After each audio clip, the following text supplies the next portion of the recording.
The man stood in our yard with a gun aimed at my wife's face, his hands shaking and his eyes wide with false authority, all because she had jogged past the HOA clubhouse without carrying ID. Before we go further, drop a comment telling me which country you're watching from. Let's see how far this story reaches. What he had no idea about, and what I would have gladly paid to watch him realize, was that the woman he just tried to scare with a cheap imitation Glock was a trained Delta Force operator who had come back from a secret mission only 2 days earlier. Her gear was still packed, yet now she was facing down a wannabe guard holding his pistol sideways like he had copied it from a bad movie scene. I knew she could have taken the weapon away with nothing more than a pine cone and a bit of cord, but this time she actually offered him a chance to back down. He didn't. That's when things turned serious fast. We had chosen this neighborhood hoping for calm. My wife, who had once defused bombs in the middle of a thunderstorm, dreamed of slow mornings, planting flowers, maybe raising chickens in the yard. I just wanted fast internet and a finished basement for my cybersecurity projects. Instead, we ended up with an HOA that treated the streets like a cut-rate paramilitary force. They called themselves the Home Safety Division, HSD. 4 flat black golf carts lined the clubhouse entrance, each painted with blocky white letters. A few even had flashing blue lights tied to the roof. They looked like bargain SWAT vehicles if SWAT teams had cup holders and gnome stickers. At first, I assumed it was all a neighborhood joke. Soon, I found out they were entirely serious. On the very first day, the president, Karen Brewster, came to introduce herself. She arrived with laminated badges and 3 clipboards in hand, wearing a fixed smile that practically shouted, "No one has ever told me no."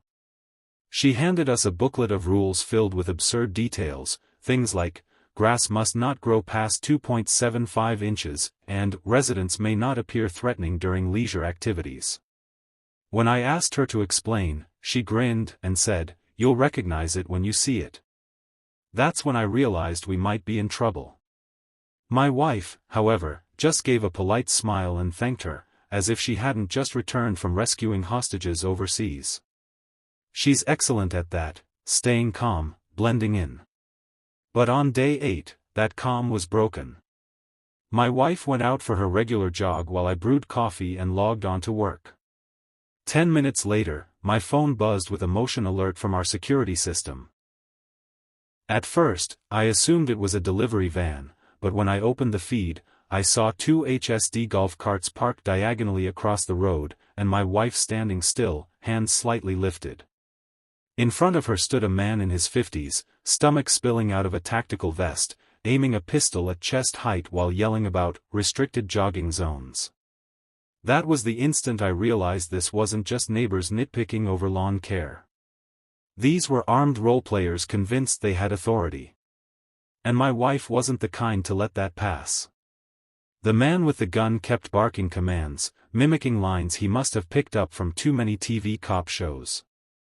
"Hands higher.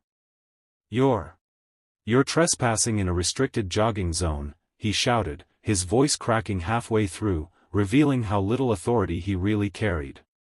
My wife, Claire, didn't even blink. She tilted her head the way she always does when she's bored in a briefing, then spoke in a calm tone. "Sir, under Florida Statute 79.10, brandishing a firearm in a threatening way is a felony. You might want to reconsider your next move." The self-appointed enforcer blinked, clearly not used to anyone speaking back with confidence. "Don't you throw laws at me," he stammered. "This is HOA jurisdiction." Claire actually chuckled. "The HOA doesn't outrank the U.S. Constitution," she replied evenly. "You've aimed an unregistered gun at a civilian on private property. That's attempted assault with a deadly weapon." If you're enjoying this HOA story so far, hit like and subscribe, because it only gets crazier from here. 2 other men in mismatched tactical vests moved into position beside him, each clutching batons that looked like they'd been picked up at a flea market. Both hesitated, unsure whether to back him or bail out. That's when I walked out the front door, still holding my coffee mug. "Gentlemen," I said, this is your final chance to walk away before things go bad. The leader snapped his head toward me. Stay out of this, sir. This is an official enforcement action under the Home Safety Division. Claire gave a smirk. Official, she echoed. Then, in a blur, she acted. I've seen her train. I've seen her drop men twice her size in less than the time it takes me to blink.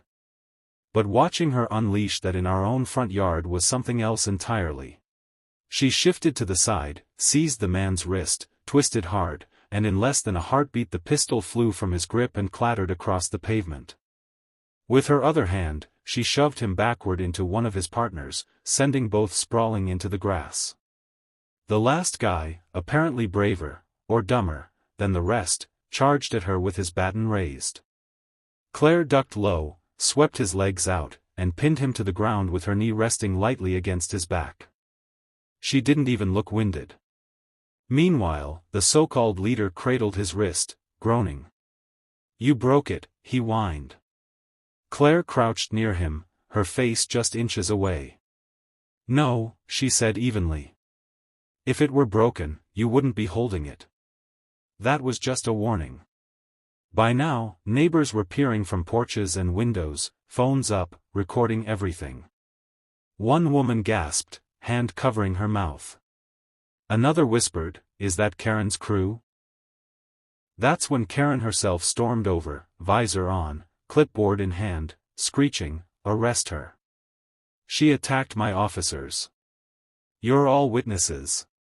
Claire stood, dusted her palms, and locked eyes with her. "Your officers," she repeated. "Lady, they're about to be defendants." And right then, sirens wailed. Two sheriff's cruisers rolled up, lights flashing, scattering the curious crowd. Deputies stepped out, hands resting on their belts, eyes fixed on the chaotic sight in my yard. 3 grown men in cheap tactical gear laid out in the grass, one groaning, another face down under my wife's knee.